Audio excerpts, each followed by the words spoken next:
Okay, so for those who just came in, we were doing a little revision before everybody comes in. So we were saying that um, safe storage makes a good business sense because it reduces loss due to spoilage. So if the food is not, whether it's at dry storage, wet storage, even hot storage, you can have spoilage. So it's important that you store your food in the appropriate manner with respect to whether it's hot or wet or dry. It protects the wholesomeness of the food. And earlier, I was telling you that wholesome food is good food. It reduces the incidence of foodborne illness and food hazards. So if the food is stored properly, if it is stored properly, then you can reduce the spoilage. You can reduce um,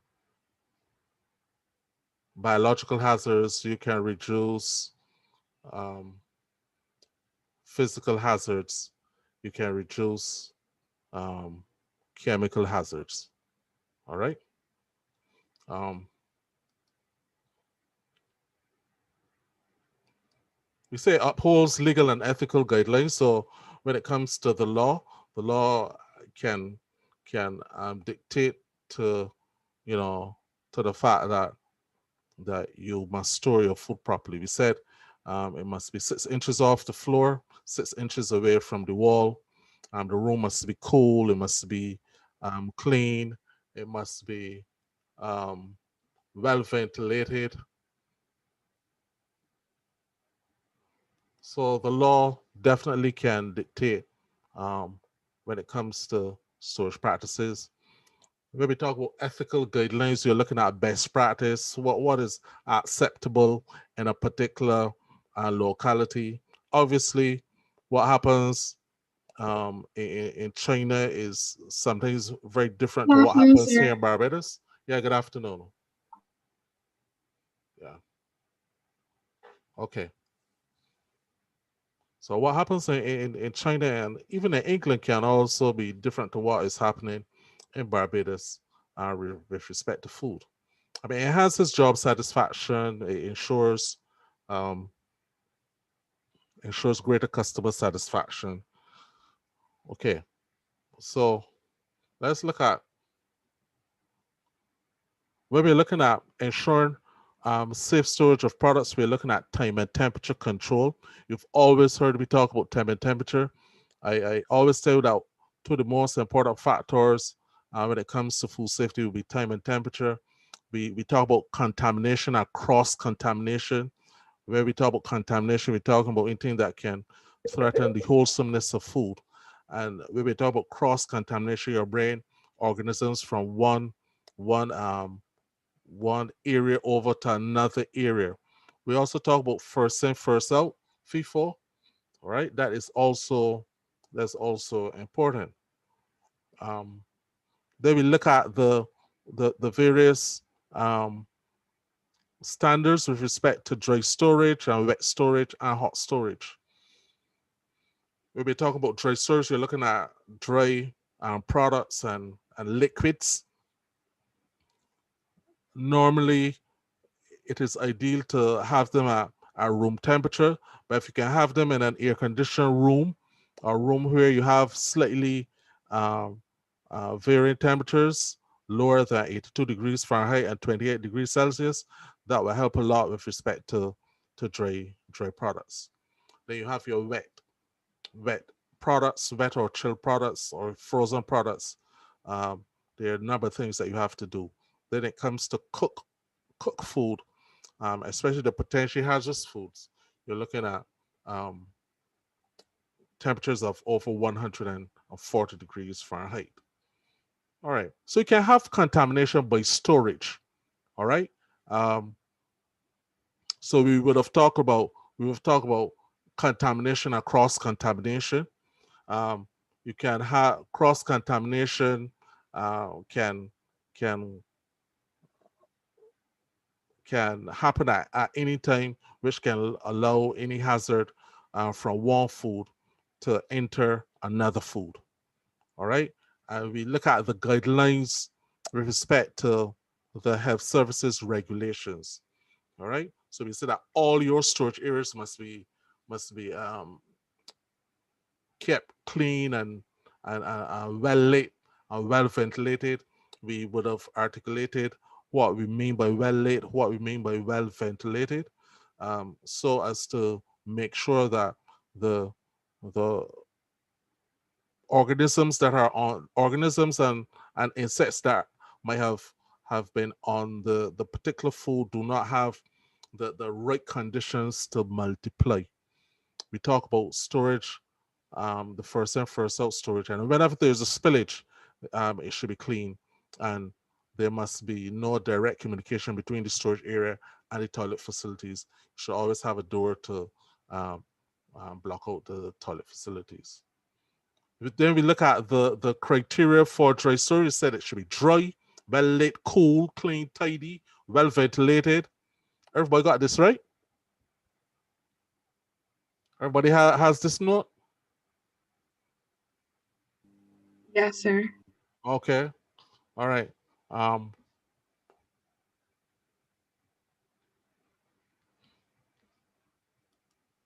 we talk about items being stored clear of the wall and floor. Why should your items be 6 inches off the floor and 6 inches away from the wall? So that by any chance there is some unwanted creature, they won't Okay. be able to tamper with the food. Unwanted creature like what? A rat. Okay, so I mean a shark or something. All right. No. Um, And then also because nobody don't want the food stand out there in the so close to the ground. okay. All right. So your food stuff, your food items, even though the floor might look clean and tidy and all that, and well tiled and all that, and well swept out, you should always keep your food 6 inches from off the floor. If you have a function and you're outside in a stall, your items should be off the floor. All right, that is something that we enforce rigidly. And if you have transportation vehicles, then it must meet the above criteria. All right, where it must be clean and tidy. You will have the things like pallets so that you can raise your items from off the floor. All right. Um, all your items, all your containers must meet the food safety standards, and they should have tight fitting covers. Um, your dry storage must be vermin free, and your shelves should be easily to clean. All right. When it comes to wet storage now, we're looking at chilled products as well as frozen products. Obviously, if you have frozen products are like for long term storage. So right now, everybody, if they could get a cheap ham, they're looking to get the ham, put it in the fridge, put it in the freezer until next month. All right, and you label it. Again, you practice first in, first out, and you are expected to store your items in shallow pans, and you're not supposed to overload your containers for a reason. Why shouldn't there be any overloading of containers in the chiller or in the freezer? Anybody? Because it was still encourage itself, actually. Oh, you're breaking up, Mr. Griffith. Huh? You're breaking up. You're breaking up just now. My bad. I had said that it might spill. Sir, when you got like overwork in the fridge, obviously no, the temperature not gonna stay the same. Okay. All right. Um, I remember my in-laws used to come in like every 2 years from England. Every 2 years, the fridge used to be, actually crying because they bring out everything to stuff the fridge, and the fridge ain't working um, at its optimum because it's like overloaded. All right. Even in vacation time, when maybe they had COVID, um, your your your fridges never used to work properly during the summer or during the Christmas vacation. Cause every time when the fellas got your fridge open and looking in to see you when there or see if you like burning or something like that, you know. So it's important that you do not overload your your containers and you store your things in shallow pans because you want to have even cooling at all times. All right. um do not store on the floor of walk-in refrigerators. All right, so we mentioned that when it comes to dry storage, you have a pallet. When you have walk-in refrigerators, there should be you should have your items stored off the floor again. All right, you have to monitor your temperatures and maintain safe temperatures. Obviously, I would have given you those safe temperatures. And when it comes to ice and cooling items, all right, um, you don't serve the customer ice that you would have used to cool down your drinks or anything like that. All right. Um, store raw and cooked food separately at all stages of preparation. Everybody agree with that? Miss Watson, you're there?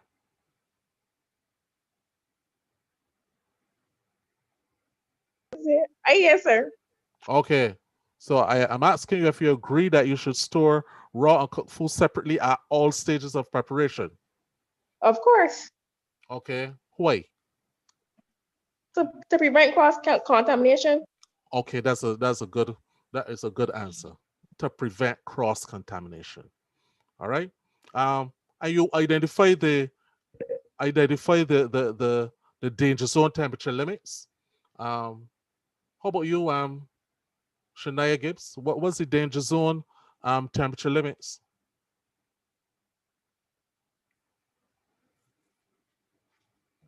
Shania, you're there? Hi, sir. Yes, please. I just got to class. Just got to class. Okay. All right. So you're not in a position to answer the question? I am not sure, sir. Ask the question again. Now I'm asking if you can identify the temperature, the temperature danger zone limits. Um,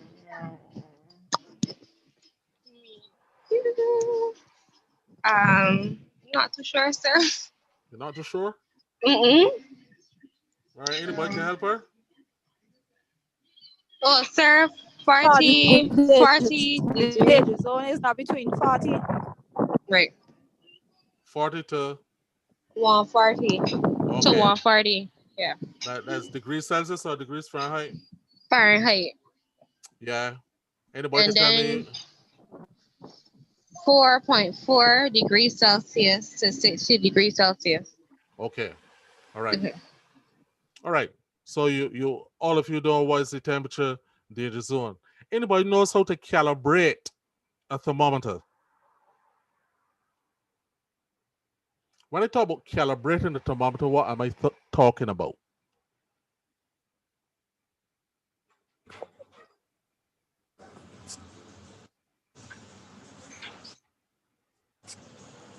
Go ahead. Alea Aston, you're there?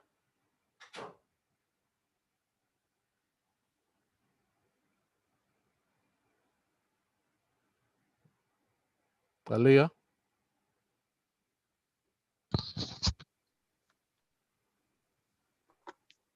Aaron, you want to answer that question? Can you hear me? Alea is there? Sir? Yeah? Yeah, Oh, so when I talk about yeah. calibrating, when I talk about calibrating the thermometer, what am I talking about? Need placing it inside the food? No, no. No. Okay, another chance. Me to sensate to take break temperatures, like you know. Okay. So when you calibrate a thermometer, you're adjusting your thermometer. When you're calibrating your watch, you are going to be adjusting your watch. When you're calibrating your the time on your devices, that's exactly what you do. You're adjusting, all right? So the thermometer needs to be adjusted after it has dropped, after you use it in hot food, or and then you're going to use cold food. And there are two methods to calibrate the thermometer. You can either use the boiling point method or the freezing point method. Now, the boiling point method um, is sort of tedious. So the freezing point method is a lot easier. So you're looking at putting your thermometer in ice and water, crushed ice and water.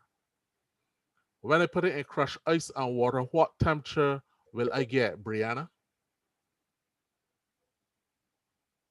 Who just came in? Sorry, just come back. What are we talking about? I'm talking about adjusting a thermometer, and I'm saying that if you have crushed ice and water, and you put your thermometer in the crushed ice and water, what temperature do you think that you will get? What temperature you will get? Anybody want to help her? Go, Under I'll go, 40. Brianna. Go, Brianna. I didn't hear you. Under 4 degrees are like around -18. That's like No. round the freezing point. Of 4 degrees. not 4 degrees. It's 18. No, not 18. Now, if you what is the freezing point of water? It's 18. The frozen point is 18 degrees. No, no. The freezing One point to four. of water. The freezing Oh. point of water. You put water in the fridge. What temperature does it freezes at? 20? No, not 21. You guessing? I am, sir. 10, All right, 0, 10. 0, 0 degrees what? Celsius. Celsius. Right, 0 Celsius, which is the same I thing would come and finish as my answer. which is the same thing as 32 degrees Fahrenheit. So when you are calibrating your thermometer, all right, when you're calibrating your thermometer, you will use ice and water. That's the better method, the easier method, the least complicated method. All right, you put in your ice and your water, crush ice and water. Your thermometer, your probe thermometer must read 32 degrees Fahrenheit. If it does not read 32 degrees Fahrenheit, then something is wrong and you have to adjust it. So you would turn it to 32 and it has been calibrated. Everybody get me? Hello?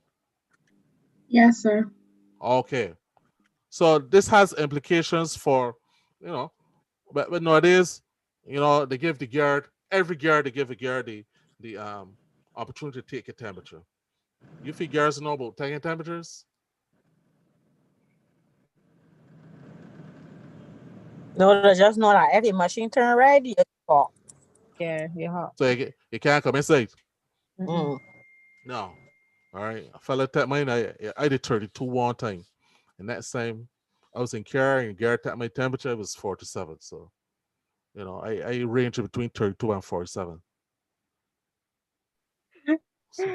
So everybody must be able to, you should have the ability to read the thermometer, analyze it, and interpret, and then do what we call corrective action in order to make sure that the food is at the right temperature. All right. So I said you should be able to read the thermometer, you should be able to analyze, interpret. When you say at a funny temperature, 50 degrees Fahrenheit, you have to know, you have to, understand and analyze and say, look, this is in the temperature danger zone. And you might have to bring it either cool or carry up to 140 or above. And that is So dependent to, hello?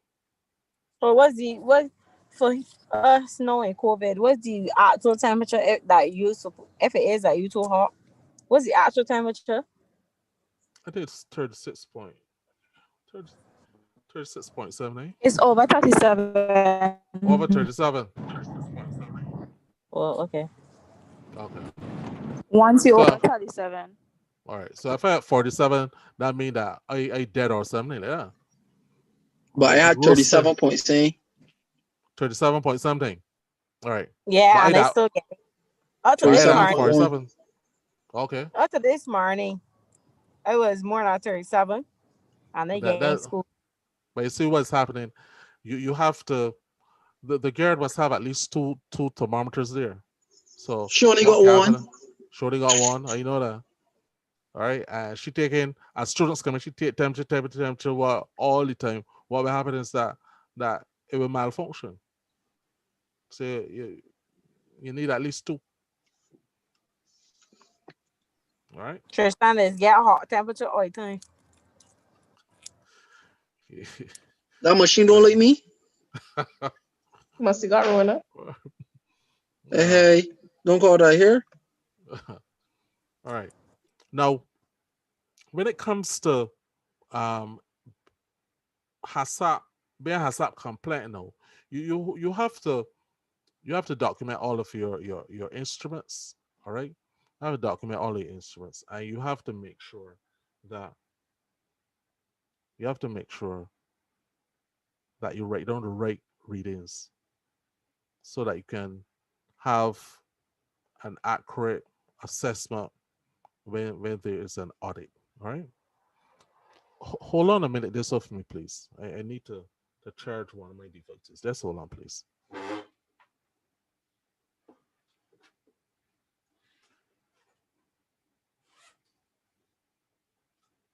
Wait, so I get a camel for your backdrop? Yeah, there's a camel. Yeah, yeah. A two-hump So camel. we in the desert this today? No, that was we offer by um that is the Great Wall. Oh. Great Wall has a camel.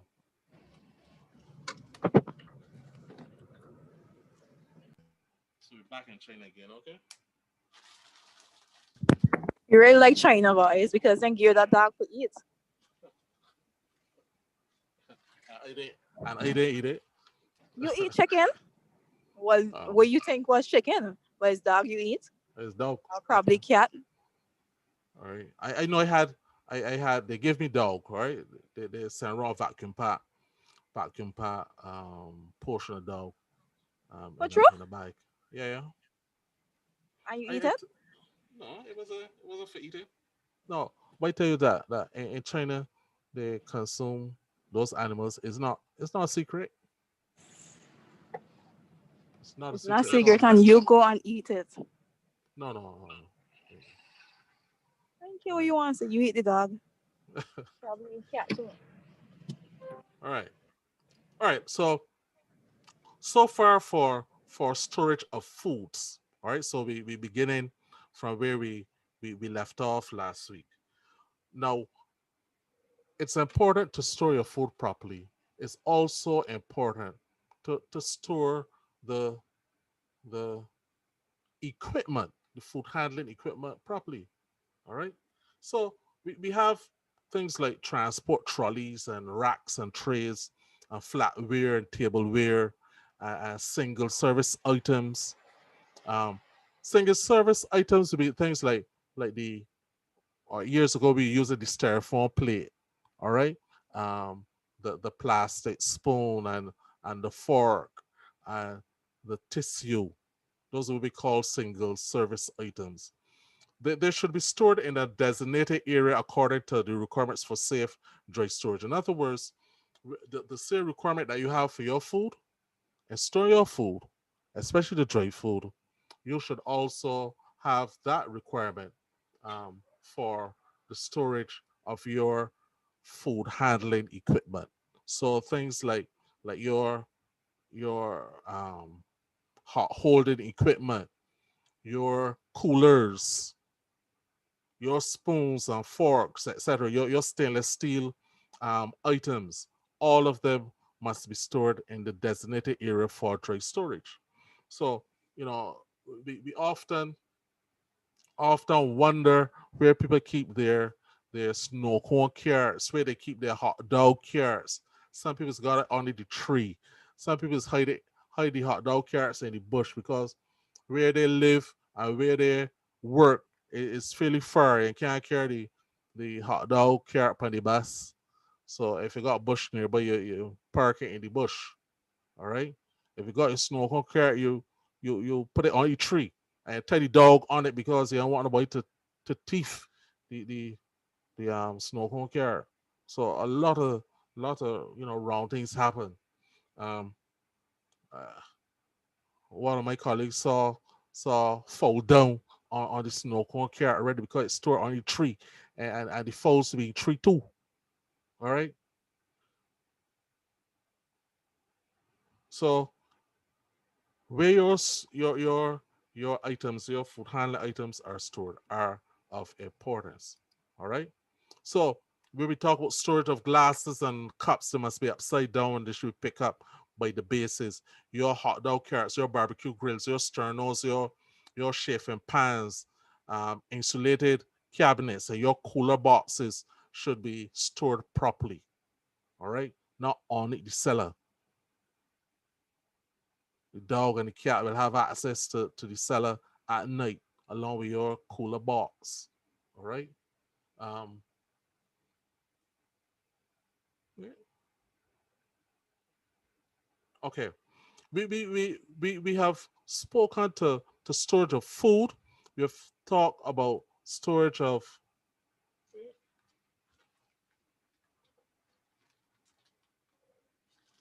Hold on, please.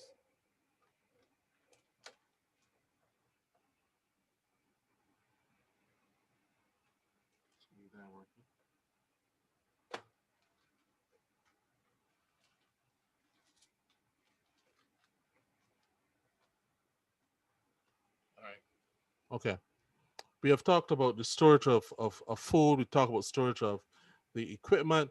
We also have to talk about storage of chemicals. All right.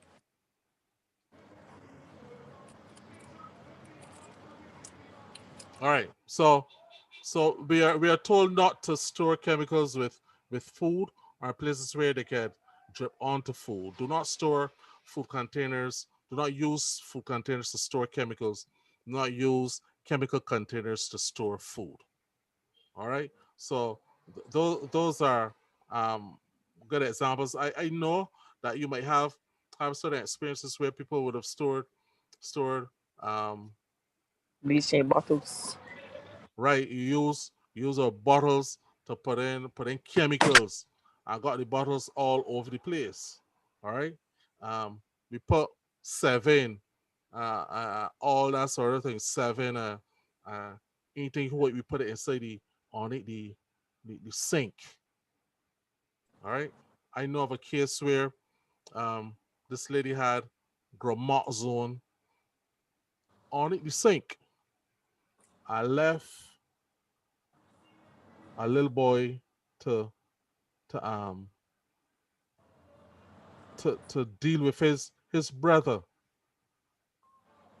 The little brother started to cry. Little brother was a baby. He started to cry, and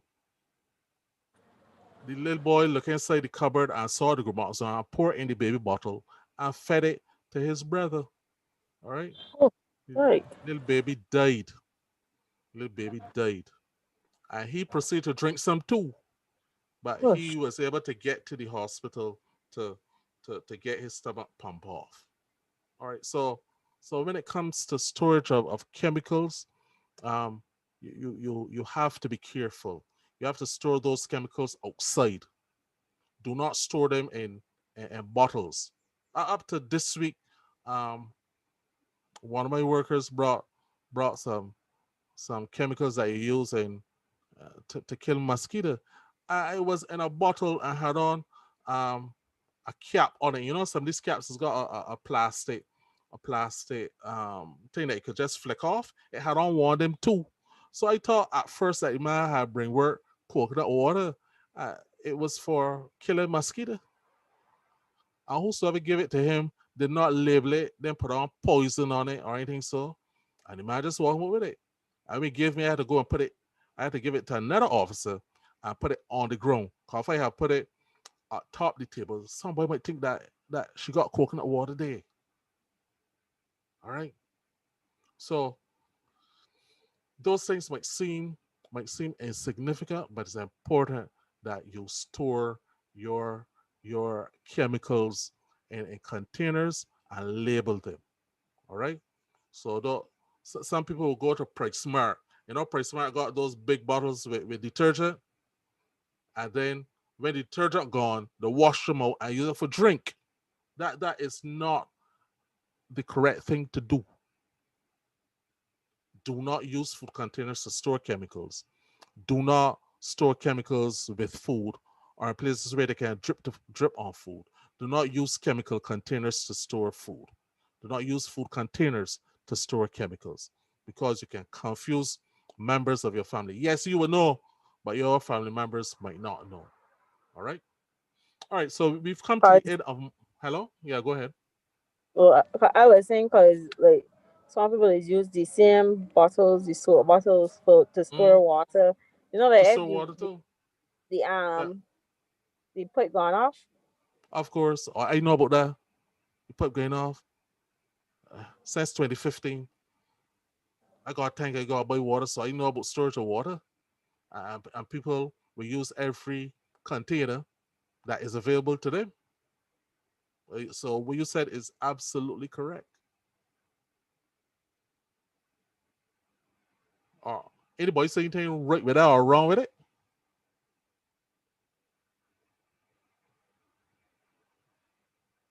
Hello? So you mean storing it in the I would say the water that you if you store water in a soap container, it would be like only for washing hands. Okay. Um, All right. I could agree with that. right, but everything you would do it in a bucket. Okay. Okay. Hmm. All right. All right. All right. But so I didn't know people is put drink in detergent bottles. Yeah, of course. But one another mate officer that worked with me at Mars, but told me he went to a 1 day event at half day event at Farley Hill, and they brought up on a woman with some stew in a breeze bucket. So you just wash out the breeze out of the bucket and you put stew in it. Beef stew. That is How that's so real weird. how are you going to get it warm or reheated? Sorry, not warm, reheated. How long you had it in that breeze bucket? I remember She at probably church one time. got a Sorry, question she Go ahead. probably got menopause. one of them heaters, like you know the thing I just put on the Sternos? the little thing, the heater thing. Yeah, sternos. We call it sternos. But you can't do that with a bucket. A Right. plastic bucket, breeze bucket. Knock him out. It was about So, sir, Yeah, but she y'all was told talking y'all plastic. told her to go home, or people ate from it. we had to tell her, look, get rid of that. Get rid of that. Mm. So when the fellas went inspected some more businesses where they came back, she did gone. Right? Um I remember at church one time I like Mobby, but if I got a choice between Mobby and lemonade, I would go for lemonade. Uh, I decided to drink some Mobby. And as I done drink the Mobby, I looked across on the counter and I saw um try plastic bucket. So I said, wait, the Mobby come up with that content? Tell me yes. Mobby come up with this. Somebody clean out the try plastic bucket, clean, clean, clean. I made Mobby. All right. I can't. Everybody knows what's try plastic though. Yes, that's the thing is used when you Yes, paint. sir. Yeah, Yeah. use it by house. Playing host.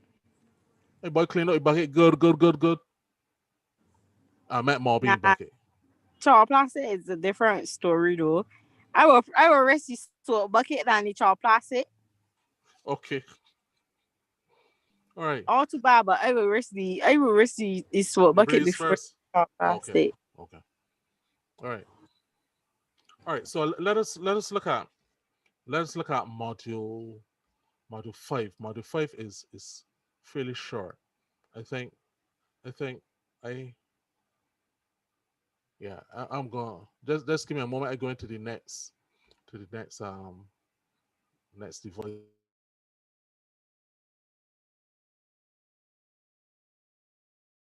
Sorry, mute.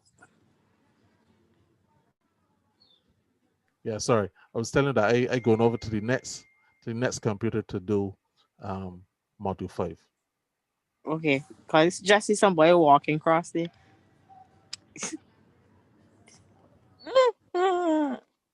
Yo. When I see it too, somebody was walking in the background with this Yeah. thing. Yeah. I tell No, myself it's Yeah, walking I in the see. car, I know it. And that's some boy from class. Yeah, that was my daughter. Well, Uh,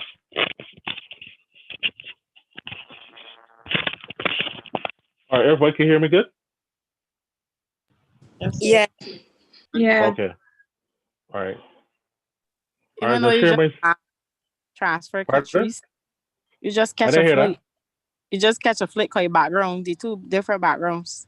But it's okay. Okay. Continue. All right. 5. Open. All right. So you can see me good now, right? Yeah. Yeah. Okay. Yeah. So we're looking at safe freezing and thawing and reheating. This is a short presentation. All right. So we're looking at what is cooking. What is cooking? Can anybody tell me what is cooking? The preparation of any food to consume. Give me that again, please. Is the preparation of any food that you're going to consume? Yeah. Preparation. Using what? Heat. Using what? Heat. Heat. Heat, And radiation, and the other one. The C word. radiation. Radiation. Yeah, radiation is one. Convection. Convection Convection, conduction. Okay. and radiation. Okay.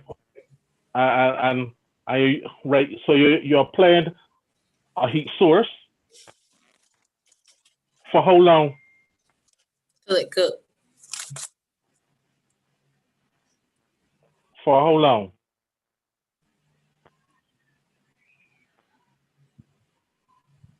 It depends on what you're cooking. It ain't a Right. different time. Yeah, you got different times, or you might got different temperatures. So remember, you hear me talking about time and temperature, Yeah, right? And I give you the on the chicken, the first, fish, and the red meat. right, of course. So when you are cooking, you are applying heat for a particular time and temperature. Everybody got that? Yes, sir. Yes, sir.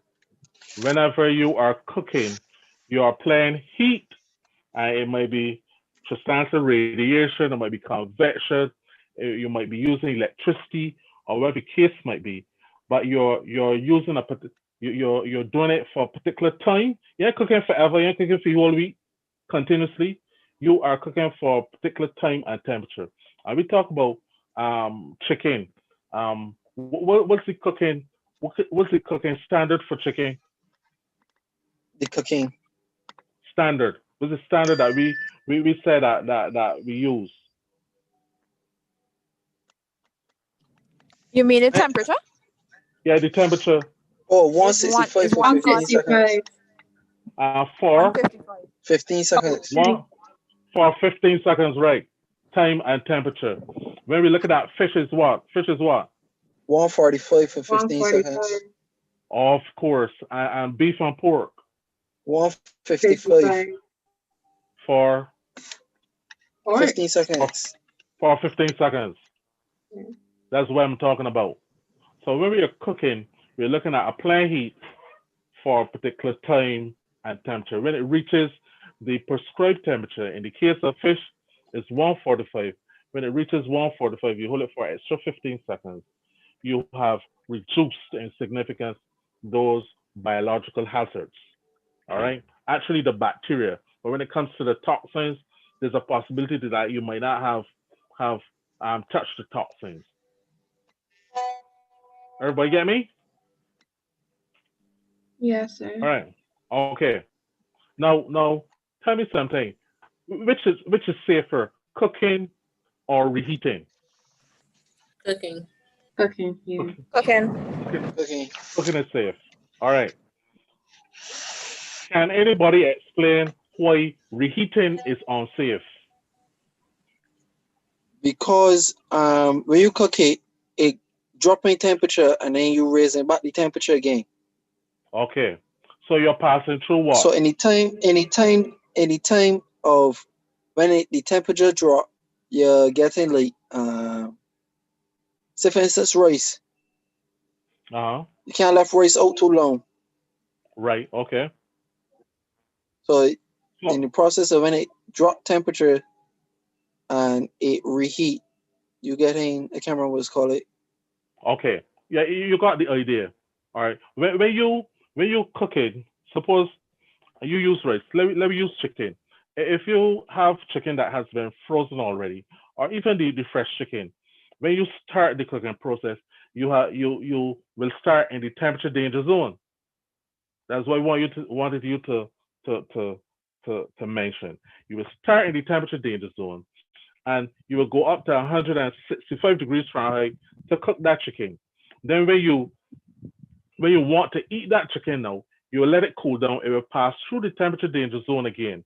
Whenever the food passes through the temperature danger zone, there's always that risk.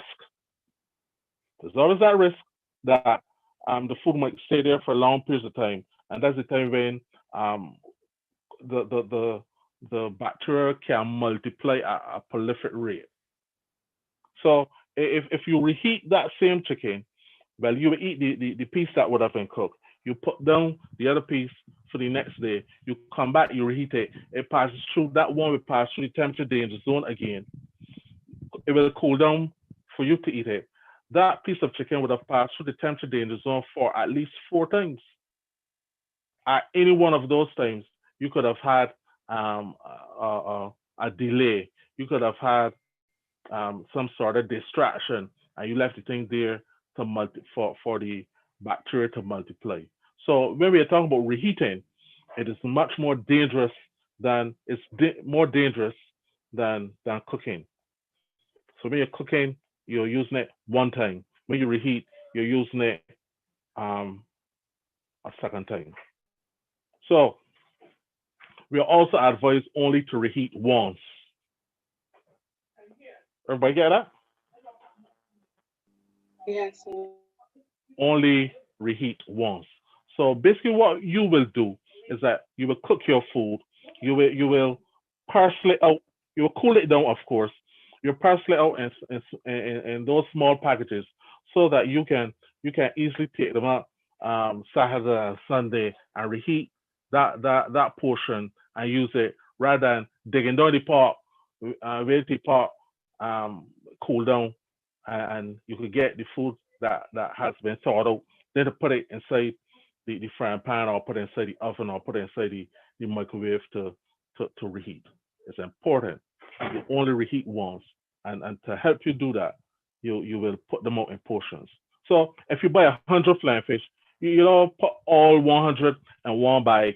And then whenever you want 10, try to thaw down the whole 100 and take out 10 and left 90 and do the same thing over and over again. You'll put them out in tens so that you could just go and pick out your portions rather than having to salt all of the all of the all of the chicken or fish or whatever over a long period of time. All right. Okay.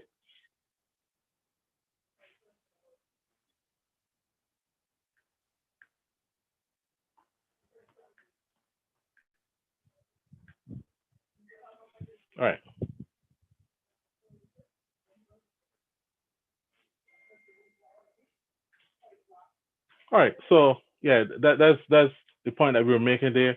In food handling, food safety, where is it? Why is reheating potentially more dangerous than cooking? The food has to undergo more handling, and it passes through the danger zone more than once. Therefore, the risk of food contamination is greater. Also, the survival and growth of biological hazards may be assisted. All right. So here are some techniques for safe reheating. Reheat food as quickly as possible. Uh, yeah, travel safely. Um, do not mix reheated food with fresh food. Do not serve um, reheated food more than once. Everybody got that? Yeah. Okay. All right. So when you're cooling down hot food, that hot food must be cooled down within 1.5 hours of cooking. All right. So um, if you could get your food cooled down to like 59 degrees Fahrenheit, that is cool enough to put in the fridge. Everybody getting me? Yes, sir. Yes, sir. Right. So cool down the food as quickly as possible. All right. To 59 degrees Fahrenheit before placing it in the fridge. Obviously, when you put it in the fridge, you will have what to call it? You have small containers to put them in, preferably stainless steel. But if you have food grade plastic, Ziploc bags, food grade Ziploc bags, you can also put your food in there, the food that is prescribed for um for plastic. All right. Okay. All right. So there are a number of methods, safe methods for thawing. I'm going to give you the opportunity to write this down. You're going to see it again. All right? You are going to see it again. So please write down and um, give me the right methods. A lot of people give me all types of methods. All right? These are the correct methods. In the lower shelf of the refrigerator, in the microwave, under running water, and in a container of water which must be changed regularly. Not well, it is safe to defrost the chicken, defrost the fish, defrost the beef on the countertop. These here are the 4 recommended methods. Now, in the refrigerator, it will take longer, but it's safer. Everybody getting me? Yes, sir. Okay. Now, I got a little problem with the microwave one. I got a little problem with that. All right. But they have it as one of the methods. On the running water, you turn on the water and let it run till it's out. All right. That's if you got water. I mean, the waters go up here every other day. All right. On the running water, or you can have it in the container. You can still have it in your plastic, and you run water on it, and you change the water every 20 or 30 minutes. So these are the recommended safe methods of thawing. Don't do like woman and go and wash out the bath. You got 20 chickens, wash out the bath. She gone in bath and bed, wash out the bath, and got the chicken thawing and say bath. That is not the recommended. What? That's not a recommended method. That's not a recommended method. Yes, the chicken got thaw Inside the bath? inside the bath. Sir, that's madness. It But really it would be, it would curly head to hear some of the methods people will go about, especially when it comes to cooking food. All right, we had one of my colleagues told me that, and this happened years ago, close to 20 years ago, that they had to throw away 500 gallons of of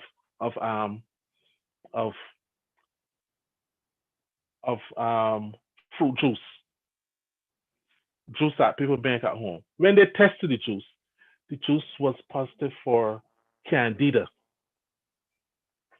Anybody know where you just find candida? No. That's a yeast infection, right? Pardon? That is not yeast or something like that. Yeast? You say yeast? Oh,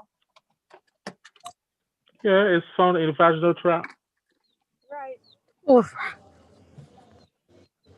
They found when they tested the drink, it hadn't candida. Somebody doing something wrong. Somebody someone should beer with water and somebody mix up the water or the strain with it on the wheel or something like that. Are they doing something on the same counter? 500 gallons? 500 gallons. All right. Okay. All right. Everybody got this slide, right? Hello? Yes, sir. Okay. All right, proceed. All right. So we're looking now at we're looking now at what is supposed to what sort of what sort of equipment now you'll be using for safe freezing. So we're talking about stainless steel utensils. All right. Um, we're looking at food grade plastic containers and bags. We're looking at cold storage compartments that are in good working order. You have to use labels. You might have to use adhesive tape. And if you're using permanent markers, you will use non-toxic permanent markers. Permanent markers have the ability to bleed through the plastic. So you use non-toxic um, non-toxic um, markers. For those who just came in, Jessica and Anderson, um, you can access the YouTube after class at your convenience so that you can get the full presentation. All right.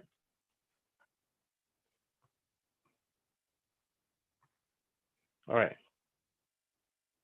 Now, if you for safe freezing practices, you have to make sure that your containers are no more than 4 inches deep. With freezing, you want even cooling down of the particular product.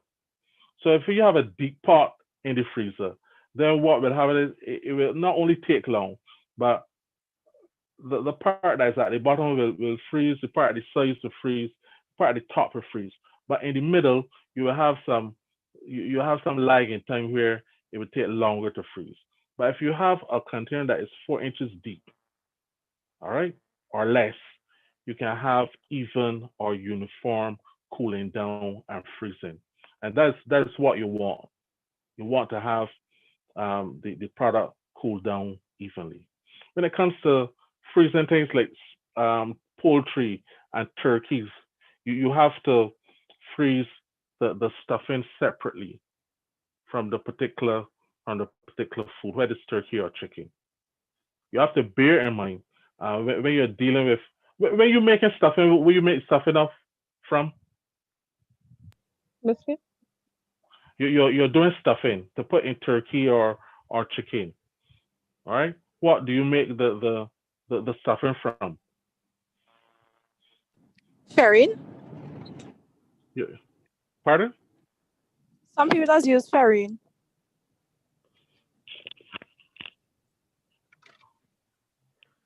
I don't understand you, Renisha. Some people does use ferrin, like seasoning ferrin and stuff the turkey or the chicken with it. Okay, okay. Some people use um Biscuit. biscuit, right? All right. But don't forget that you're going to put chive, and you're going to put certain herbs into that to mix up with the biscuit. The biscuit made from flour, and you will always have the bacillus cereus there in the flour. There's bacillus cereus in the um in the herbs, because the herbs are from the ground. All right, so you can't have all of those high risk foods together and have them stuff inside the poultry, because they are going to freeze at different rates. All right, and remember that when bacillus cereus come under cold temperatures or hot temperatures, they will form that hard crust around themselves, and they will survive the whole ordeal. When you're ready now to reheat, they would have already produced toxins when they would have been thawed out. So all the heating you do will not denature the toxin. So when it comes to stuffed meat, you have to remove the stuffing and and refreeze the product and the stuffing in different containers, in separate containers. Everybody understanding me? Yes, sir. I hope, yeah, and I hope I'm making sense, right?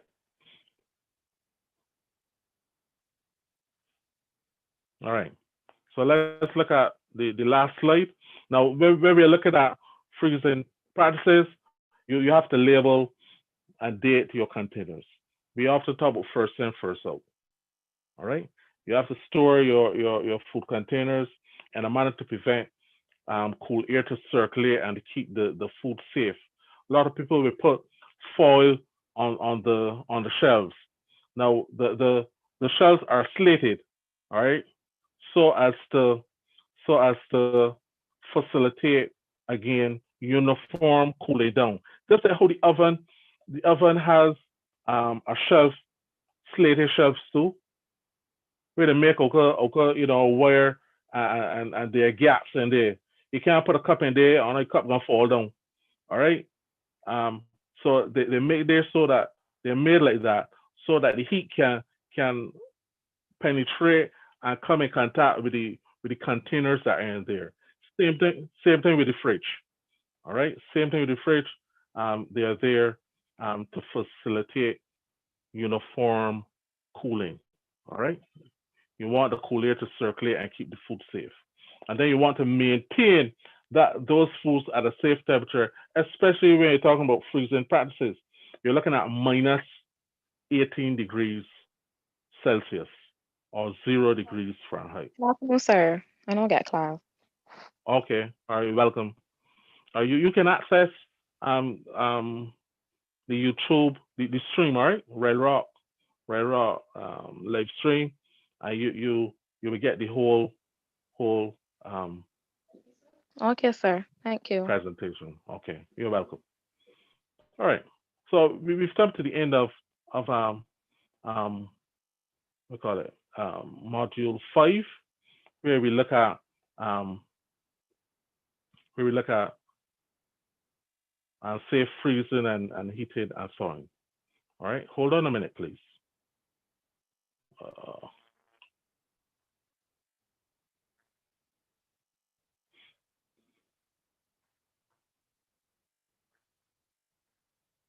all right. All right. Okay. So I have to go back to the other device to show you something.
ID food. That sounds good. Welcome aboard. We're up next. Wonderful.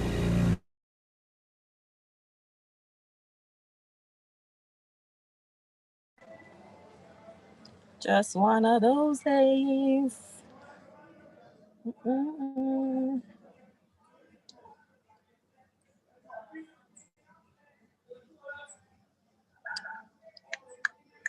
Sir, your mic music. Everybody can see? Got a phone call. Oh, thanks. Yeah. Hey, an awful lot of meat out here at one time. Yeah, well, I got a lot of prep. Aren't you gonna take it back to the walk-in? Taylor! So I seen you. That's it. Okay. All right. I made a mistake. Just one of those days. Just Joy, one. what is happening one of those days? Who's that? All right. Yep. Let's go. Welcome aboard. We're up next. Wonderful. A case in point. It was Friday at Zachary Hall, and that meant shish kebab for the 600 residents. Early in the afternoon, Taylor, a kitchen worker, took 40 pounds of marinated round steak from the walk-in cooler and began the long process of cutting it into cubes. Shortly after he began working, he was interrupted by a phone call. Hi, Taylor. You've got a phone call. Oh, thanks. Hey, you've got an awful lot of meat out here at one time. Yeah, well, I got a lot of prep. Aren't you gonna take it back to the walk-in? Taylor! What should Taylor's coworker do now? What should Taylor have done in the first place? What would you do? The Educational Foundation of the National Restaurant Association presents the Serving Safe Food video series, Preparation, Cooking, and Service, with cook Joe Garvey. A potential tragedy could be averted there at Zachary Hall. How? Well, I'm going to show you how. Let me introduce the topic by getting you into the flow, the food flow, how food travels through your facility. The food flow starts back there in the loading area where it is received. After that, it goes on into storage. At every step, your goal is to prevent contamination and bacterial growth. Okay, then it comes out of storage for preparation. That's where we pick up our story. We're going to handle the food, working with it inside the temperature danger zone. Lots to talk about there. Then it is cooked. The key here is to get it to the correct temperature. Then we serve it. Our senior server, Sherry, will show us how to prevent contamination there. Hot holding. Emphasize hot. We'll talk about it. But the food flow doesn't end here. Leftover food that can be used later has to be cooled and stored properly. Otherwise, you can't use it later. Reheating, we make it hot, we make it fast, or we don't make it. Now, you need to know that these are critical steps in the food flow, especially when it comes to serving safe food. Why? Because this is when bacterial growth is most likely to happen. See, this is when food is out in a nice warm environment. This is when we're handling it, when it may be placed near other food. So we have to be very careful and do everything we can to prevent the growth of bacteria and prevent contamination. There's that word again. Let's start by defining it. What am I talking about? Contamination basically is the presence of something harmful in the food that doesn't belong there. Bacteria, virus, glass, a piece of metal, hair, and on and on. Some of it you can see, and while it shouldn't have been there in the first place, at least you know what you're dealing with. You can't see bacteria. They're microscopic organisms, something actually living in the food, especially food that is rich in protein, like meat, fish, and poultry. How do they get in there? There are lots of opportunities. Could have happened on the farm, maybe in the processing plant. The delivery person could have contaminated it. Proper cooking will kill these microorganisms, and that's a big part of what I'm going to talk about in this program. But I want to mention cross-contamination first. Cross-contamination is when harmful bacteria go from one food to another. Example, raw meat containing bacteria is prepped on a cutting board. That's fine. But a little later, fresh vegetables for the salad bar are cut up using the same knife and the same cutting board. Bacteria from the meat cross. That's where we get the name cross-contamination, cross to the vegetables by way of the board or knife. Now, the meat will be cooked and the bacteria will be killed. so the meat will be okay. But what about the vegetables? See, they go out there just as they are. That's one way for an outbreak to occur. But we're here to talk about how to prevent all that. It's prep time. Proper ways of handling food. Like I said, when you have to handle food, it's sitting out there in the food temperature danger zone. Anything from 40 to 140 degrees Fahrenheit or 4.4 to 60 degrees Celsius. Bacteria will grow and multiply very fast in the temperature danger zone. What do you know? 80 degrees in here, right in the middle of the temperature danger zone. You catch my point?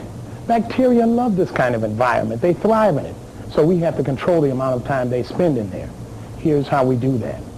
First, you've got to keep the time in the temperature danger zone to a minimum. Don't take the food out of storage until you need it. Second, work with only the amount of food you can prepare in a short amount of time. Deal with it in batches.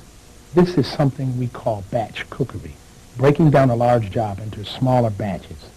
Third, prepare food with suitable utensils and on an appropriate cutting surface. And you must clean and sanitize your utensils and cutting board before and after you use them.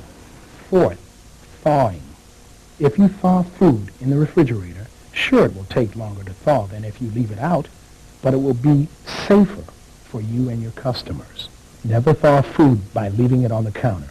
The problem is the surface will thaw first while the inside is still frozen. While you leave it out still longer to thaw the middle, bacteria will multiply on the surface. Instead, thaw one of these ways. Refrigerator, 40 degrees or colder. If it's not securely packaged, place the food on the bottom shelf where juices won't drip onto any ready-to-eat food and contaminate it. Thaw as a part of the cooking process. Thaw in a microwave, provided the food will be cooked immediately. Or thaw in potable running water at 70 degrees or below. Potable meaning drinkable. Clean so it won't contaminate it. That's it. That's how to thaw. There are no other ways. Oh, and one more thing. For the thawing or prepping food, use FIFO. First in, first out. Take out the food first that was delivered or prepared first. That has the oldest date on the packaging. Now, let's cook. Proper cooking temperatures. We know exactly how hot food is supposed to be, and we know how to measure it. This is a food thermocouple. I use it every day, maybe dozens of times a day. If you're cooking food or holding it at a hot temperature, you need one of these too, and you need to know how to use it. Be sure that it is a metal-stemmed, numerically scaled thermometer, or a digital readout thermocouple, accurate to within 2 degrees Fahrenheit, 1 degree Celsius. Wash, rinse, and sanitize the stem. When you take the temperature of food, measure it in more than one location. How hot is it inside? Check the thickest part or the center, and you'll know. Okay, but how hot should it be? Poultry, stuffed meats, and stuffed pastas, 165 degrees Fahrenheit, 73.9 degrees Celsius for 15 seconds. Ground beef and ground pork, 155 degrees Fahrenheit, 68.3 degrees Celsius for 15 seconds. All right, everybody has that. Has those temperatures, right? No. Okay, all right, so I will continue. Pork, ham, sausage, and bacon, 155 degrees Fahrenheit, 68.3 degrees Celsius for 15 seconds. Fish and all other potentially hazardous foods, 145 degrees Fahrenheit, 62.8 degrees Celsius for 15 seconds. An additional 25 degrees Fahrenheit, 14 degrees Celsius must be added to end cooking temperatures for foods cooked in a microwave oven. These are the minimum temperatures. Some chefs like to take it to a higher and even safer temperature if it won't affect the quality of the dish. But it has to go at least this high with no interruption in the cooking process. Safe serving. Okay, we brought it out of storage, prepped it, cooked it, kept it out of the temperature danger zone as much as possible. Now it's time to do what this place is here for. Serve it to the customer. I could talk about that, but we've had enough from me. We need to go to the source, my coworker Sherry, our senior server. Joe talked earlier about people handling food and how it could lead to contamination. That's because we all carry bacteria on our hands. But I want you to think of yourself not as a danger to your customer, but as a final barrier against the things that could hurt them. To begin, I'd like you to think of each dish, glass, and utensil in a new way. Instead of one piece, think of it as two pieces. The part where the food is, and the part where we as servers touch. The key here, don't touch anything where food touches or where a person's mouth may touch. Let's look at several examples. Some right, some wrong. The entree is served. Wrong. The thumb is touching the inside of the plate and even touching the food. Regardless of its size, hold a plate by the bottom or the edge. A server transports several glasses. Right. Hold glasses near the bottom or by the stem. Never hold a glass near the top or place your fingers inside to carry it. A server places a fork on the table. Wrong. Never stack cup and saucer combinations on top of each other. Hold cups by the handle. Hold cups and saucers individually or use a tray. A server removes ice from the machine. Right. Use a scoop or tongs to remove ice. Never use a glass or anything breakable, and don't touch the ice yourself. Self-service. Wrong. The guest is reusing a plate. Provide guests who return to your buffet or salad bar with a new dish. Keep the utensils stored in the food with the handles pointing out of the food. Food that is being held for guests must stay at 140 degrees or higher. In the same way that Joe explained earlier, use a thermometer to check the temperature. Stir the food to keep all parts at the proper temperature. Basically, you want to keep hot foods hot and cold food cold. Thanks, Sherry. When food comes from hot holding, it should be at least 140 degrees or 60 degrees Celsius. When storing, it must be 40 degrees or 4.4 degrees Celsius or below. Well, going from 140 to 40, it's going to pass through what? The food temperature danger zone. That's right. And remember, we must try to keep it out of that zone as much as possible. Therefore, cool food rapidly, within 4 hours.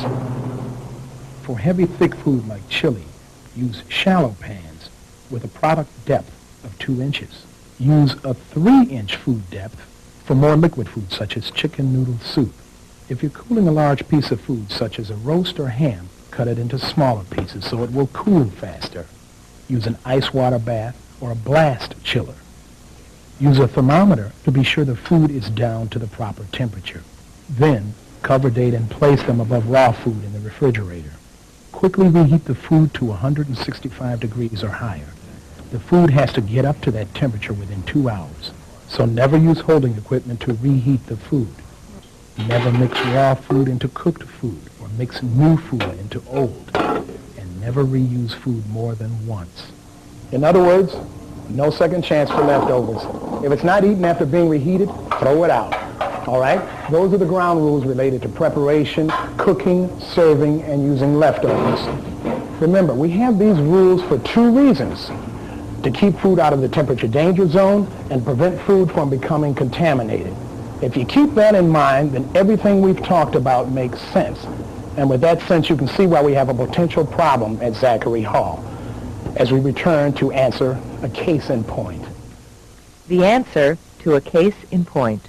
A prep cook at Zachary Hall took 40 pounds of meat out of the walk-in cooler. Then the phone rang. I've got a phone call. Oh, thanks. Hey, you've got an awful lot of meat out here at one time. Yeah, well, I got a lot to prep. Aren't you going to take it back to the walk-in? Taylor! Smart move. The prep cook did not use batch cookery. He took out all the meat he needed to prepare instead of small amounts that he could work on in a short period of time. And he didn't wash his hands before going to the telephone. He wasn't a barrier against unsafe food. That's a big part of our job. Prep it safe, cook it safe, serve it safe. Take care.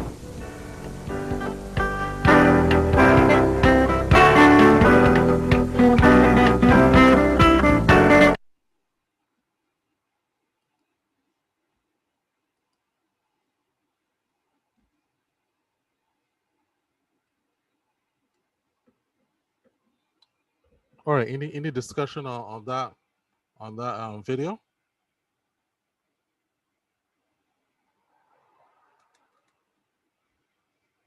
It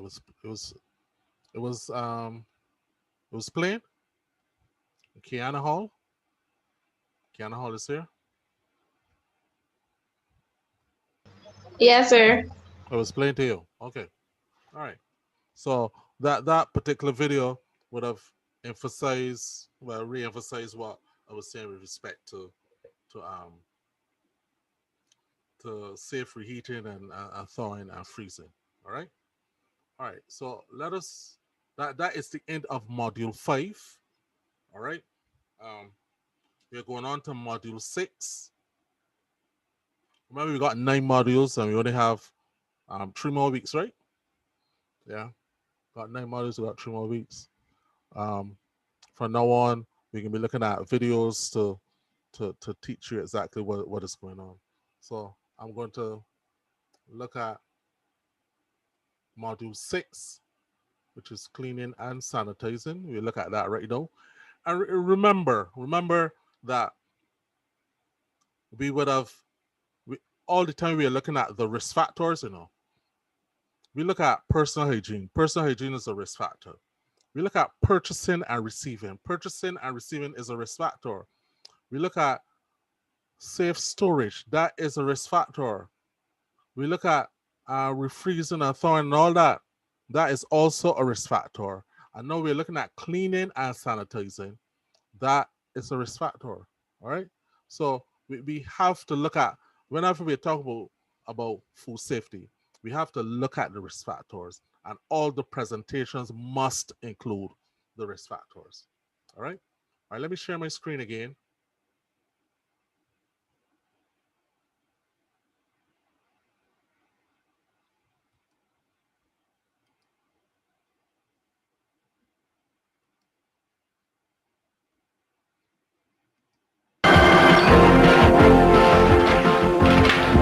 Could I see some ID, please? That sounds good. Welcome aboard.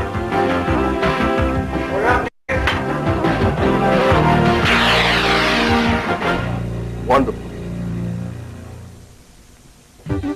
A case in point. In the cool, dark hours of the early morning, George, a catering cook, went to work on a number of turkey breasts scheduled to go with lunch on an eastbound flight out of Seattle. The cook washed his hands, and he was careful to bring out only enough turkey to work on in a short period of time. He used the same cutting board and knife and managed to finish in about 4 hours, ahead of schedule. Before going on break, he decided he would give the salad prep cook a hand. Hi, I thought I would give you a hand. Oh, I'd sure appreciate the help. But isn't that the knife and board you used to cut up the turkey? Yeah. Well? Well, what? The knife and board. What about them? Well, what about them? What is the prep cook getting at? What should George do? What would you do? The Educational Foundation of the National Restaurant Association presents Serving Safe Food. Proper cleaning and sanitizing with Kathy Dean, a dishwasher. Helping out a buddy is great. Our cooks are real team players, too. We like that. The problem there is sanitation, or actually sanitizing. Working with clean, sanitized equipment. Protecting the food and the people who eat it. I'll explain what I mean as we take a look at the world of cleaning and sanitizing. Okay, there are basically 3 ways to clean and sanitize things, and we'll take them one at a time. First, the dishwashing machine. How to prepare it properly, load it the right way, and use it the way it's supposed to be used. Second, immersion, using the 3-compartment sink. Third, clean in place. You don't take it to the dishwashing machine or sink. You go to the equipment itself and clean it there. Then we'll talk about cleaning the floor, and we'll take out the garbage. Okay, hold it. Before we take another step, I'd better explain what we're talking about. Cleaning and sanitizing. What's the difference? Cleaning is always the first step. Cleaning is the removal of visible soil and debris from something, like removing food from a plate or smudge on a counter. Soap and water do that job. After you clean, you rinse. Then you sanitize. Sanitizing means you remove the things you can't see, like bacteria. Generally speaking, there are two ways of doing that. A chemical solution or high heat, around 180 degrees or 82.2 degrees Celsius. Now keep that in mind as I talk to you about these different methods, because that's what you're doing, both cleaning and sanitizing. All right, on to the machine. Cleaning and sanitizing with a dishwashing machine. And start with a clean machine. It must be cleaned both inside and out. Check to see that the wash and rinse tanks have clear water. Be sure the spray arms are clear. Take a look at the detergent level and be sure the machine is unclogged and ready to go. Then prepare the items to be cleaned. Pre-wash, scrape, and soak tableware and utensils. Separate the flatware so the pieces don't nest together or shield each other. Load the dishes into the tray, but be careful not to overload it. Stack the dishes so they don't shield each other. Every surface has to be clear to get cleaned and sanitized. Then, in they go. Make sure the load gets exposed to every phase of the machine cycle. Don't interrupt it partway through. Our machine sanitizes with hot water, so we check the temperature gauge. We make sure that it's running at the required temperature. In this case, 180 degrees for the final rinse or 82.2 degrees Celsius. If your machine uses a chemical sanitizer, check for the proper concentration. After the dishes have gone through the complete cycle, let them air dry. If anything looks wrong or unclean, run the item through again. If it's a more serious problem, tell your supervisor. Cleaning and sanitizing by immersion. Okay, if you're not cleaning and sanitizing by machine, that means you're doing it by hand, usually in a 3-compartment sink. Just like the dishwasher, you need to get ready to do the job. The first sink is for washing, so that means a clean detergent solution and hot water, as hot as you can comfortably stand.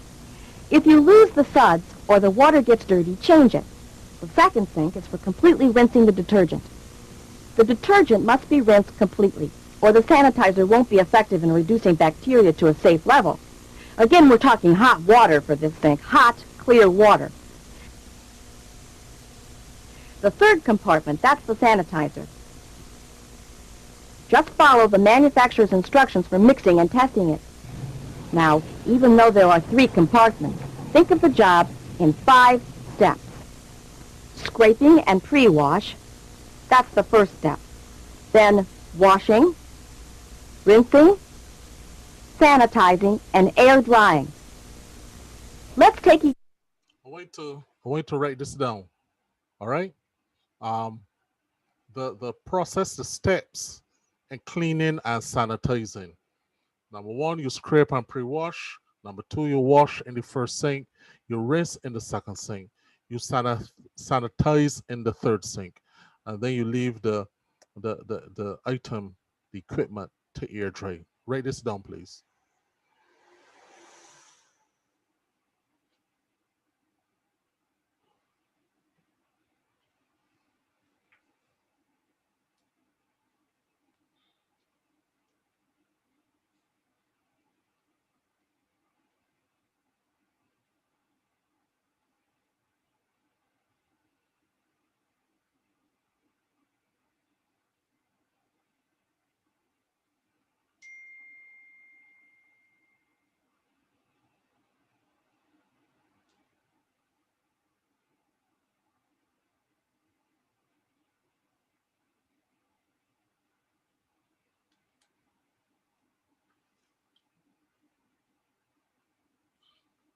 All right, everybody has that?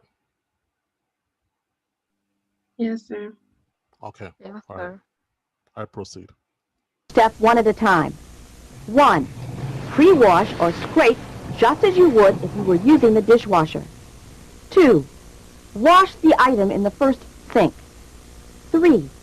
Rinse it in the second sink. Be sure all the detergent is removed.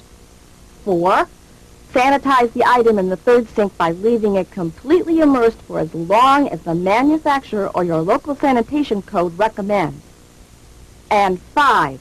Air dry each item. Cleaning and sanitizing fix. Some things, hey, you're stuck with cleaning and sanitizing them where they are. For this equipment, we take a different approach. We divide the job into 2 categories, food contact and non-food contact surfaces. In other words, you need to make 2 solutions. one for the areas that food touches and one for the areas that we describe as non-food contact. We make the job easier with color-coded buckets, and we use different cloths for each job. If you're cleaning electrical equipment, be sure to start with dry hands and unplug the cord from the outlet. Wash and rinse all the non-food contact surfaces first and let them air dry. Then wash, rinse, and sanitize the food contact surfaces. After the equipment has been washed, rinsed, and sanitized, let it air dry. Again, be sure your hands are dry and the floor is dry beneath you. Then go ahead and plug the equipment back in. Test it to be sure it's running properly. Then leave it unplugged and set it at 0. We've talked about cleaning just about everything in the place, and we're going to move on to cleaning the place itself. But first, let's take a minute to put these things away. After an item has air dried, we have to transport it to where it is stored. When you do that, never touch the food contact surfaces. Hold the dishes underneath or by the rim or the handle. Store cups, containers, pitchers, and similar items upside down. Put everything away where it belongs, where people are going to look for it when they need it. Handling spills and cleaning the floor. It may sound kind of obvious, but the first step toward cleaning up the spill is to see it. Be on the lookout for spills and anything else that is a hazard for you, your coworkers, or your guests. Greasy spills are the most dangerous. Use the right cleanser for the job, one that cuts through the grease and breaks it up.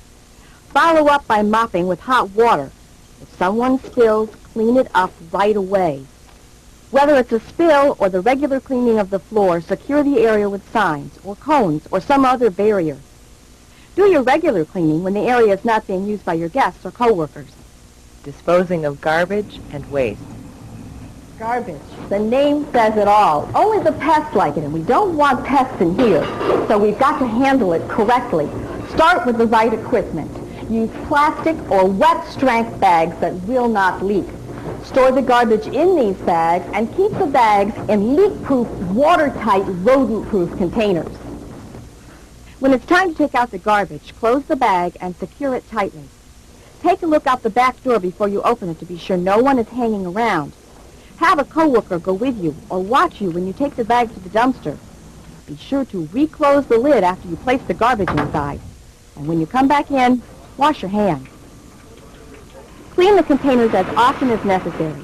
Wash, rinse, and sanitize them to keep down the odors, the bacteria, and the pests. Now, I'm sure you picked up the problem our prep cook spotted in the case in point. So let's go back and take a look at the answer. A catering cook prepared turkey breasts over a period of nearly 4 hours and then offered to help out a coworker with fresh salad preparation. Isn't that the knife and board you used to cut up the turkey? Yeah. Well, The answer to a case in point. Well, what? George needs to wash, rinse, and sanitize the knife and cutting board and wash his hands.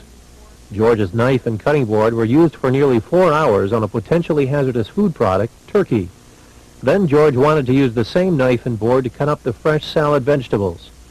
This situation is a good candidate for cross-contamination. Wash, rinse, and sanitize your tools during extended use or in between preparing different food products.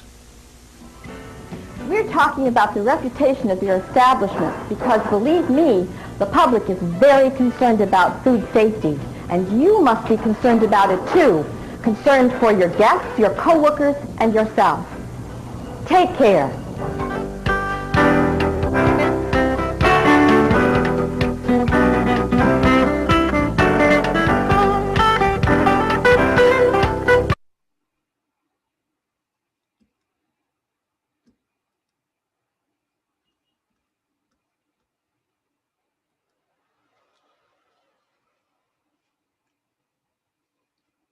All right, I have to go back to the other device to continue the presentation.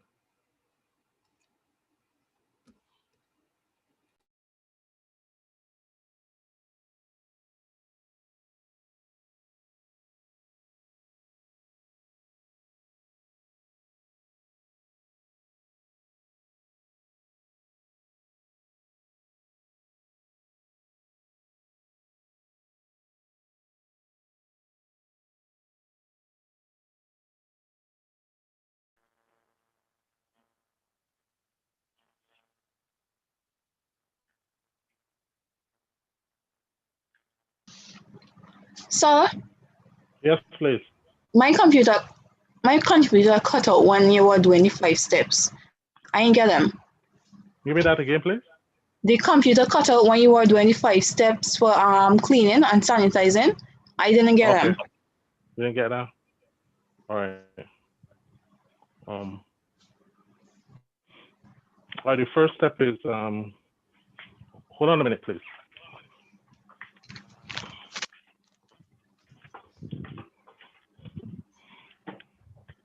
First step is okay, don't bother. You go go ahead. Somebody send me them on top of the chat. Okay. All right. Thanks. So we're looking at cleaning and sanitizing, right? And you would have seen the presentation, the video presentation. So just a matter of touching 1 or 2 points until about 4 o'clock or so, where I believe by that time we would have completed module 6. All right, we would touch the important points. So we're talking about cleaning and sanitizing. We said that it's one of the risk factors. All right. Now I'm going to ask a question. What is cleaning? Anybody can answer it. What is cleaning? When it's free from a visible soil. Give me that again, please. When it's free from a visible soil. Yeah. So you're what are you using? What are you using to get rid of visible soil? A detergent. Of course, yeah. You use a detergent and what else? Water. Water. Potable water. Potable water. What is potable water? We said potable water. Pardon? What? Repeat that. What is potable water? It's hot water. Not necessarily hot water. It is water that is fit for human consumption. You said potable? Potable. P-O-T-A-B-L-E. Oh. All right. Let me show you. Right. So when you clean, you free the area from visible dirt, from soil and food matter. You wash with potable water and detergent, and you rinse with potable water. All right. So potable water is water that is fit for human consumption. I went to the water that we get in St. Lucie is potable water. I have to buy water. That water looks more like lemonade or Mobby. All right. So remember, cleaning is the removal of visible soil. So in other words, when we look at reducing and eliminating, which one this will fit on the cleaning? Which one this will fit on the reducing or eliminating? Repeat that. No, you remember earlier when we were talking about food safety, we talk about ways and means of eliminating or reducing to insignificance any hazards. So I'm saying when we look at the definition of cleaning, we see it's the removal of dirt and soil and food matter. Is this reducing or eliminating? Reducing. Reducing? No, eliminating. Eliminating, right? You want to eliminate the dirt. You want to eliminate the soil matter, the soil food matter. You want to eliminate the visible soil. Now, when it comes now to sanitizing, you are reducing. You remove or reduce the safe level microorganisms on food safety services. You think that you need to write this down? Yeah, I think you should write it down.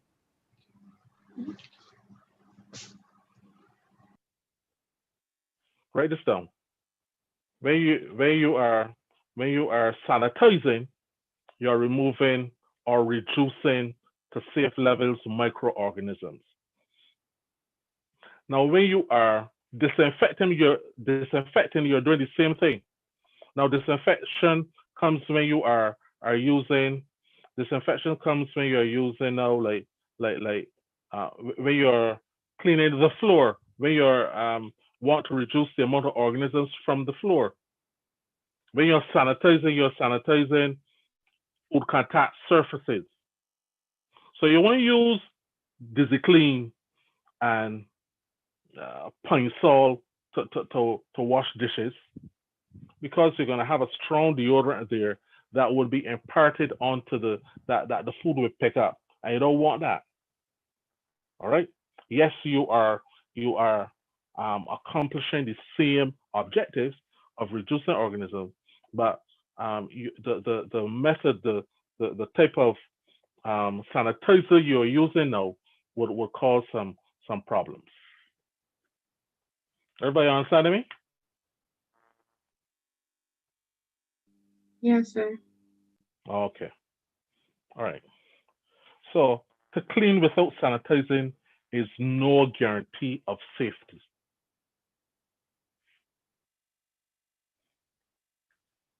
So all you ladies who's pour bleach down in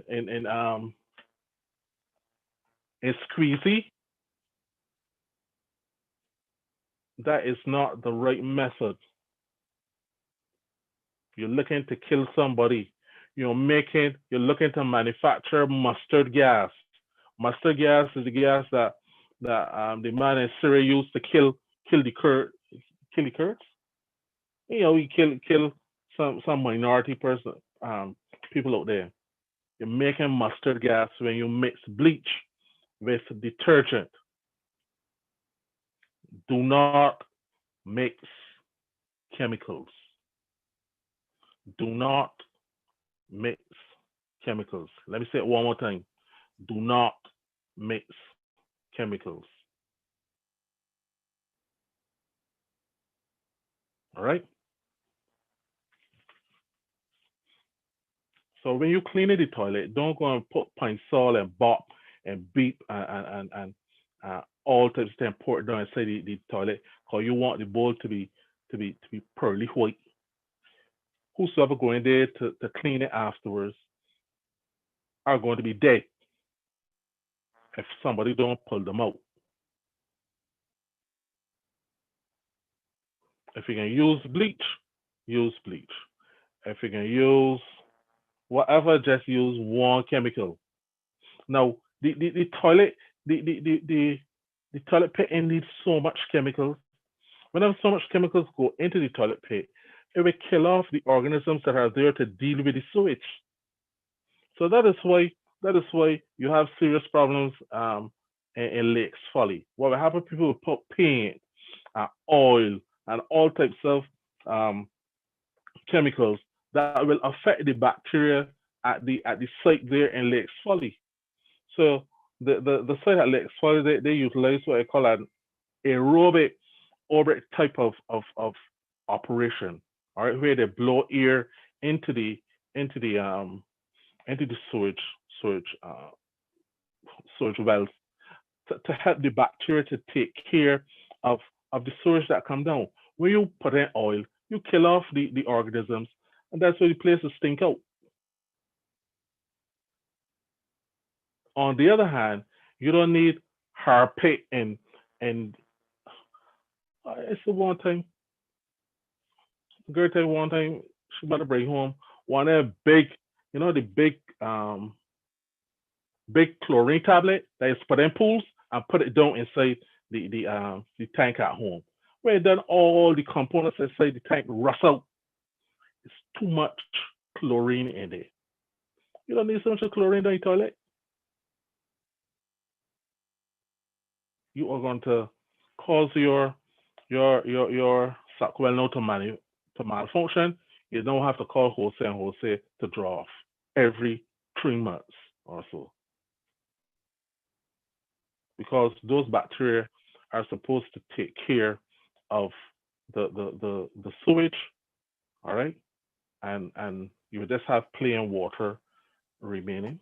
And it ain't gonna only you ain't gonna only gonna call hose. You gonna affect the pipes too because well the sewage tanks because it can create like a hard substance Yeah, of against course. the Yeah, wall of and blo- the the thing. wall of the wall of the pipe.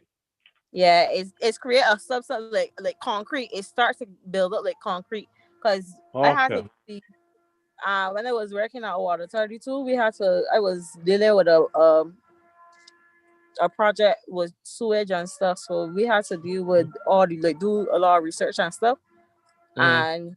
And um the things that people used to put down the toilet and like you used to find what's the things inside the coming out. So it's not only the you can call Jose you can block up. That's why you got a lot of these problems. That way Yeah, the that's South Coast had that problem too. of course, of course. All right, you're correct. All right, everybody finished right here then? Yes. Okay. All right.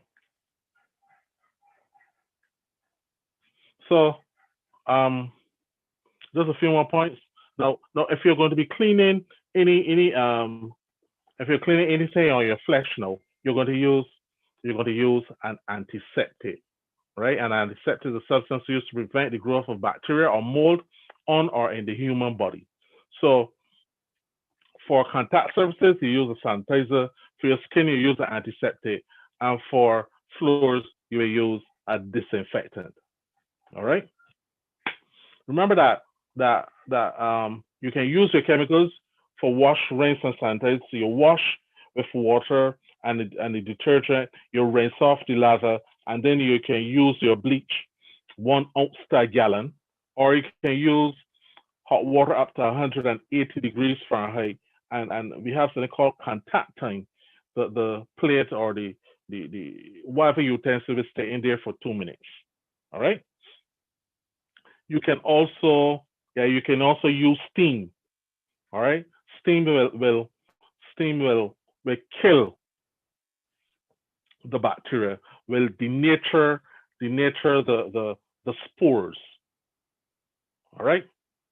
So at the clinic, I think they used to use something called an autoclave. You put all the cotton wool and you put all the bandages that for people diabetic, so you put them inside the autoclave, and the autoclave would sterilize those those things so that when they put on cotton wool now, there won't be any infection. The site would heal properly. All right. So they use steam.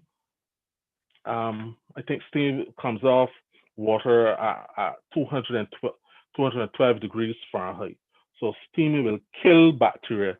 It will kill it will kill the spores. So you talk about sterilizing, all right? But when we talk about sanitizing now, you're reducing some of the organism. You're reducing the organisms to safe levels. Everybody getting me? Yes, sir. Everybody? Oh, I thought everybody going on home. Quite a minute past 4. All right. Okay. There want 2 points they want to make. All right. So here is the 3 compartment sink where you're using hot water. I want you to write this down. All right. So you will wash at 110 degrees Fahrenheit. You'll rinse at 140 degrees Fahrenheit. You will sanitize at 180 degrees Fahrenheit.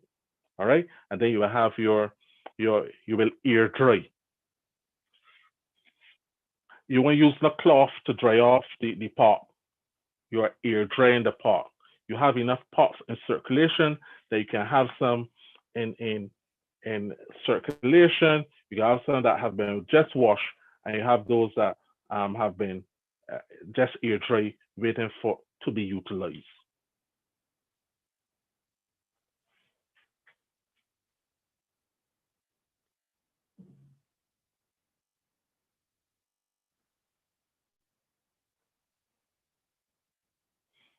So here we have the situation where you're using hot water now to wash, rinse, and sanitize.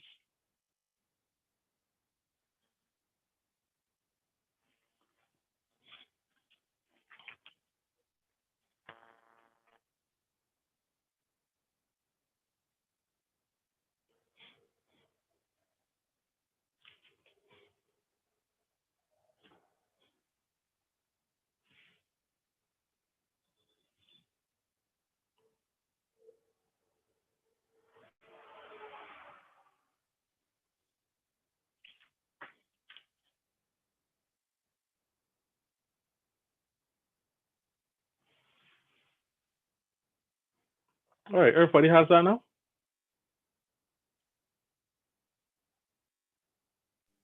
Yes, sir. Okay. What I would like to let you know is that next week, all right, we're gonna have a an exercise. All right. I have to I have to make contact with some of the persons at Palmarine so that they can um help me put it on as a as what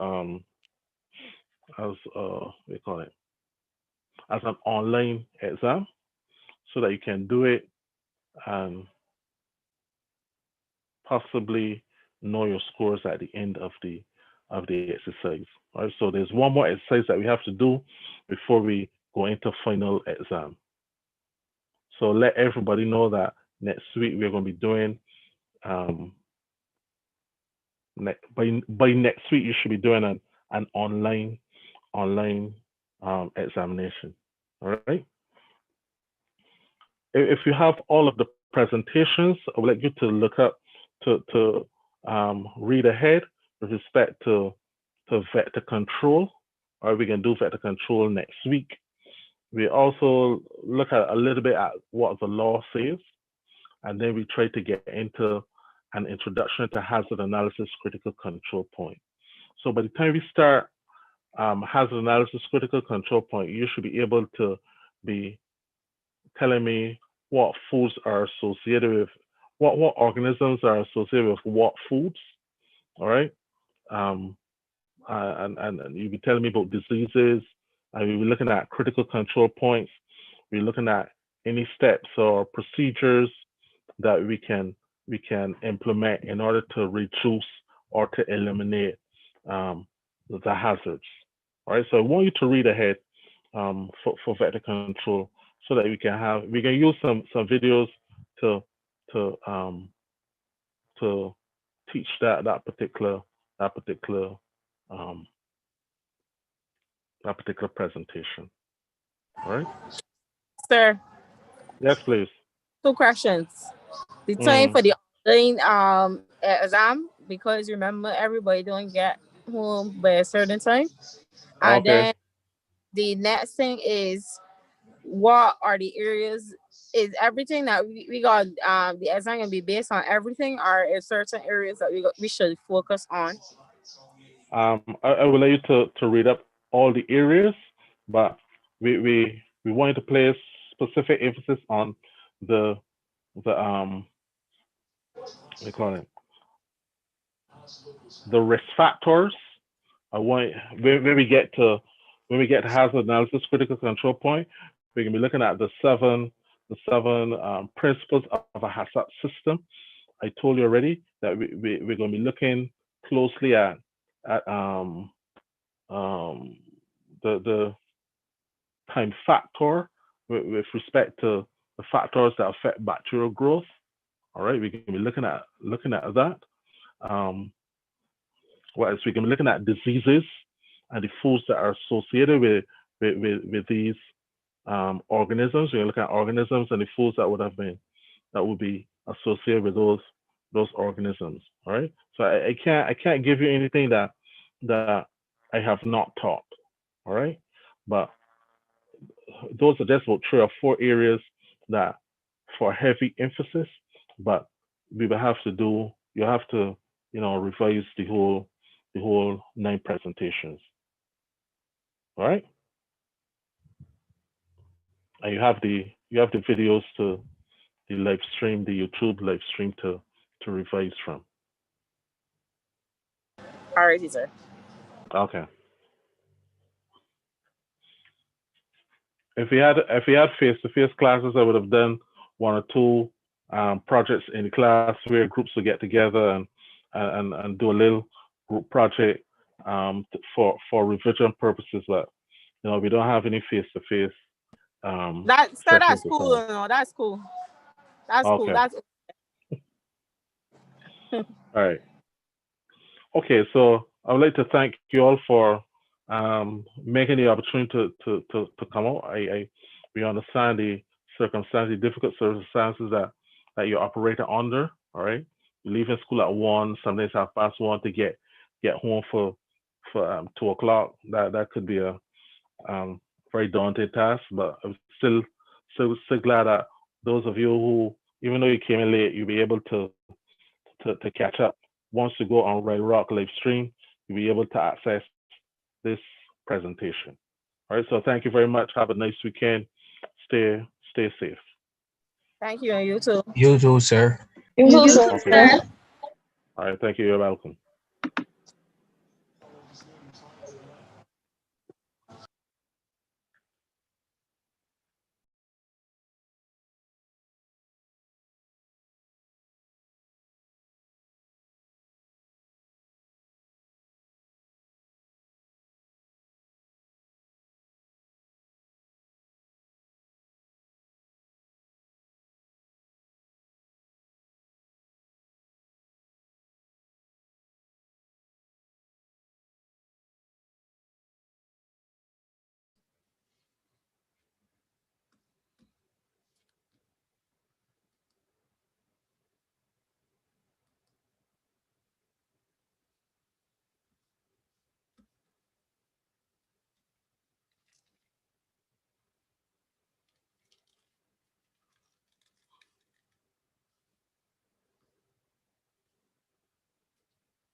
All right, good evening, everybody.